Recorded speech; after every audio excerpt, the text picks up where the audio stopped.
नमस्कार, PS news पर आप सभी लोगों का स्वागत है।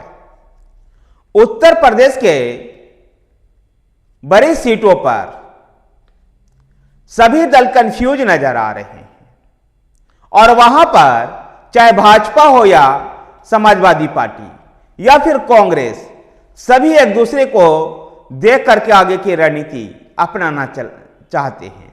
अर्थात सभी दलों ने वेट एंड वॉच की पॉलिसी अपना रखी है। मसलन रायबरेली और अमेठी सीट जो नेहरू गांधी की कभी पुश्तैनी सीट रहा करती थी, इस सीट पर अभी भी संशय बरकरार है कि क्या अमेठी से वायनाड के साथ राहुल गांधी फिर से एक बार चुनाव मैदान में होंगे या रायबरेली से सोनिया गांधी के राज्यसभा सदस्य बन जाने के बाद क्या प्रियंका गांधी रायबरेली से चुनाव लड़ेगी। कांग्रेस के अंदर खाने इस बात की भी चर्चा चल रही है कि राहुल गांधी को रायबरेली से चुनाव लड़वाया जाए और अमेठी से प्रियंका गांधी। तो उधर भारतीय जनता पार्टी भी अमेठी में तो फिर से एक बार स्मृति ईरानी को चुनाव मैदान में उतार दिया है, लेकिन रायबरेली को लेकर के अभी पत्ता नहीं खुली है। राजनीतिक हलकों में इस बात की भी चर्चा चल रही है कि पीलीभीत से जब वरुण गांधी को टिकट नहीं दिया गया है और पीलीभीत से जितेंद्र प्रसाद को टिकट दे दिया गया है, ऐसे में वरुण गांधी को रायबरेली से लोकसभा क्षेत्र में उतारा जा सकता है। लेकिन वो इस बात पर निर्भर करता है कि क्या प्रियंका गांधी रायबरेली से चुनाव मैदान में होगी या नहीं। और इसलिए भारतीय जनता पार्टी भी वेट एंड वॉच की पॉलिसी अपना रही है। देखना दिलचस्प होगा कि उत्तर प्रदेश में रायबरेली और अमेठी को लेकर कांग्रेस क्या निर्णय ले पाती है।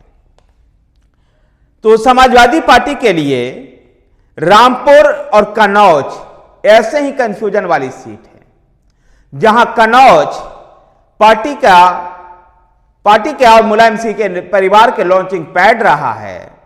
ऐसे में कन्नौज और रामपुर दोनों सीटों को लेकर के समाजवादी पार्टी के मुखिया अखिलेश यादव को कंफ्यूज है कि वो कहां से चुनाव मैदान में उतरे। जहां कन्नौज में 2019 में भारतीय जनता पार्टी के नेताओं ने, जो प्रत्याशी ने, धर्मेंद्र यादव, जो समाजवादी पार्टी ने जिनको चुनाव मैदान में उतारा था और मुलायम सिंह परिवार के ही सदस्य थे धर्मेंद्र यादव, उनको हरा करके भारतीय जनता पार्टी चुनाव जीतने में सफल हुई थी। तो रामपुर लोकसभा क्षेत्र में हुए उपचुनाव में, आजम खां के जेल जाने के बाद हुए उपचुनाव में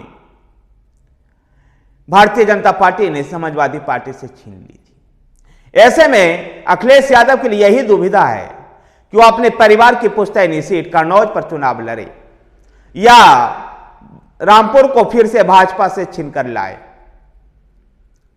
इस बीच खबर ऐसी आ रही है कि रामपुर लोकसभा सीट से समाजवादी पार्टी ने दिल्ली के जामा मस्जिद के इमाम बुखारी को चुनाव मैदान में उतारा है। देखना दिलचस्प होगा क्या इमाम बुखारी